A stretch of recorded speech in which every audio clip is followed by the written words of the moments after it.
Hi guys! Ayan, so, ayan, nakita niyo yung buhok ko. Sobrang ganda niya. So, kahapon pa ako naligo niyan ha. Ngayon ko lang nagawa ng review to. So, maganda yung item. Ilalagay ko siya sa basket. Check out na po kayo dito kung gusto niyo pong ma-try. Basta yan yung result sa hair ko. Ayan. So, yung scalp ko, okay na siya. Kasi madalas ako may mga white. Nagbabalakubak ako sa shampoo. Ayan siya. Wow, grabe. Ang ganda ng buhok ko dito, guys. Sobra.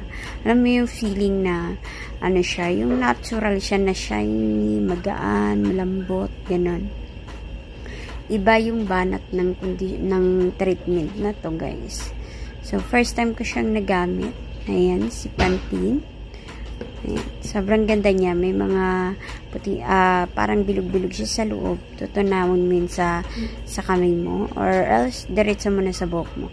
Itong shampoo, paglagay ko siya, pinabula ko.